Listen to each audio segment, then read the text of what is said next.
Have you ever looked up and noticed a crow perched alone on a power line or gliding silently through the sky?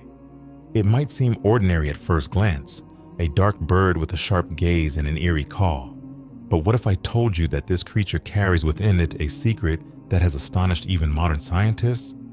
A mystery that science is just beginning to understand, yet one that was already revealed in the Qur'an more than 14 centuries ago. This is not just a story about a bird, it's a journey through the hidden wisdom woven into the fabric of creation, a glimpse into how divine knowledge often resides in the most overlooked of beings. Crows have always fascinated humans. In many cultures, they were seen as omens or messengers, often associated with mystery or death. But today, science is unveiling something deeper, something profound and startling. Recent research has shown that crows are not only intelligent creatures, but that they also engage in behavior that strongly resembles human emotions and social understanding. Scientists observing them in the wild have noted acts of mourning, tool use, long-term memory, social bonding, and even acts of what can only be described as gratitude or compassion. How could such complex behavior exist in an animal we once dismissed as just another scavenger? And yet, the Qur'an already spoke of the crow, giving it a role in one of the most foundational human stories. While modern science looks through the lens of observation and experimentation, revelation had long ago pointed to truths that science is only now catching up with. This isn't to pit science against religion, but to marvel at how they can, at times, walk hand in hand. The crow is a perfect example, an animal that, through divine narrative and scientific study alike, stands as a witness to the intricacies of life, death, and purpose. Imagine for a moment a group of crows gathered in silence. One of their own has died. In most of the animal kingdom, death is either ignored, hidden, or simply passed over. But with crows, something else happens, something deeply unsettling and deeply human. A special call goes out, a loud piercing signal, made by a single crow, often a family member of the deceased. Suddenly, crows begin to arrive from nearby trees and rooftops, circling the area and perching quietly nearby. Observers have described the scene as strangely reverent. These birds, known for their loud and often disruptive calls, go silent. They do not eat, they do not play, they simply gather and watch. Scientists have coined the term crow funerals to describe this behavior. Of course, they don't mean funerals in the religious sense, but the resemblance is uncanny. Sometimes the birds will even bring twigs, grass, or small objects, placing them near the body of the deceased. They sit in stillness. They look, they wait, and after some time, they disperse one by one, returning to their routines. But something has changed. Their mood, their energy, even their vocalizations shift. For some time after these gatherings, what are we witnessing here? Is this mourning? Is this the recognition of death? Or is it something else?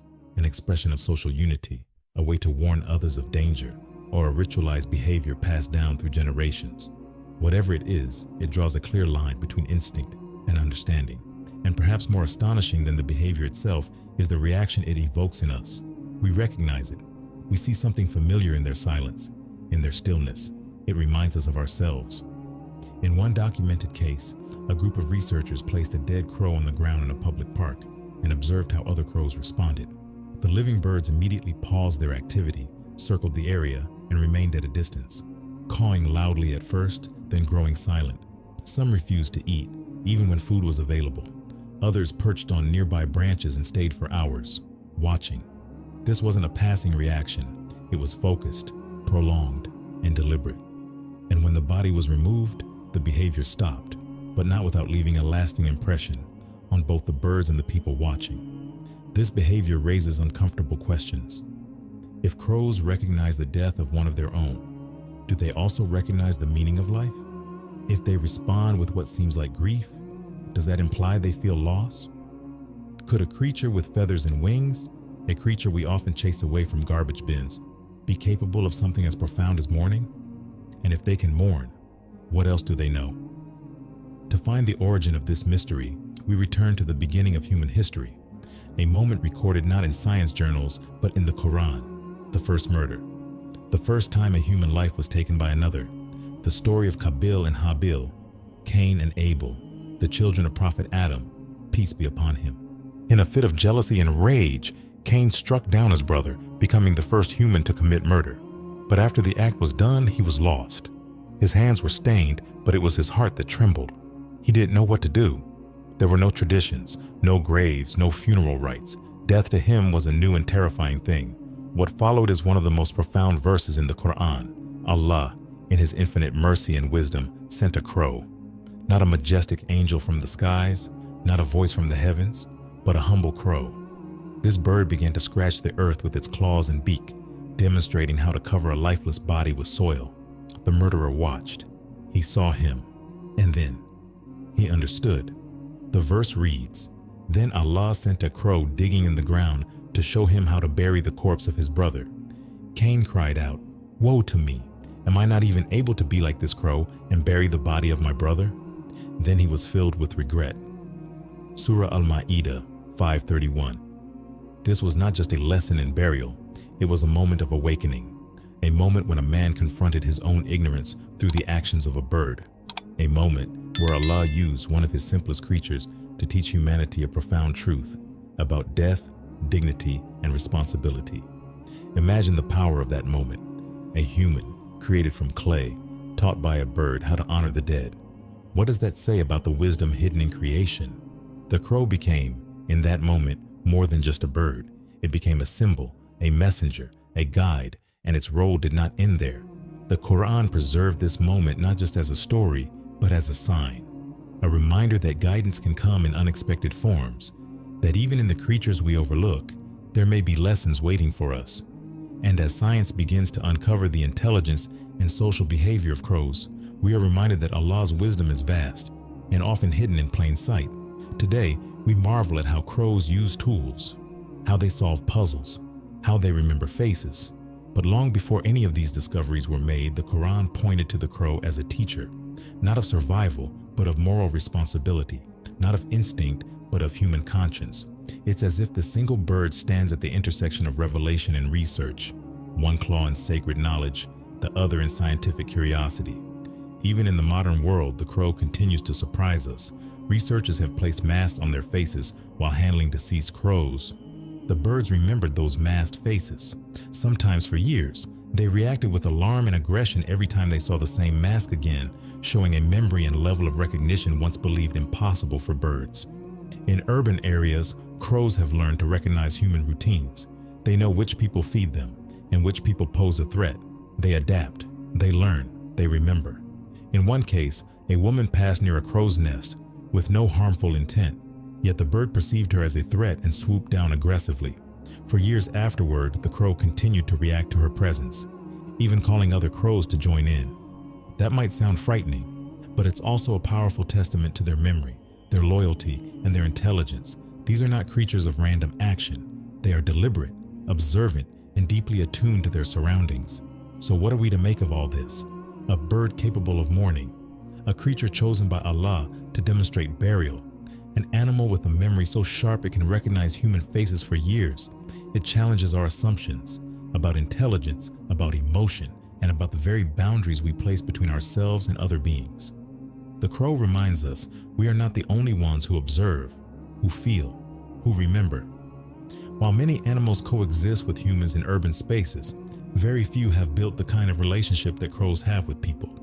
These birds do not merely adapt to our presence. They learn from us, interact with us, and in some cases, form what seem to be emotional bonds. In a world where the line between humans and animals often feels sharply drawn, crows quietly blur that boundary. One of the most remarkable aspects of crow behavior is their capacity to give gifts. Yes, gifts. Small tokens of recognition or gratitude offered not to their own kind, but to humans. One heartwarming story comes from a man who rescued a crow from a cat attack. He found the bird injured, vulnerable, and frightened. Rather than ignoring it or shooing it away, he gently took it in, tended to its wounds, and eventually released it back into the wild. Most would expect that to be the end of the story, but not with this crow. After being set free, the bird returned, again and again. It began to visit the man's small shop daily, sometimes perching nearby, sometimes just observing from a distance. It didn't ask for food, nor did it show fear. Instead, it displayed a kind of silent loyalty, as if remembering the one who had once saved its life. And this wasn't a one-off story.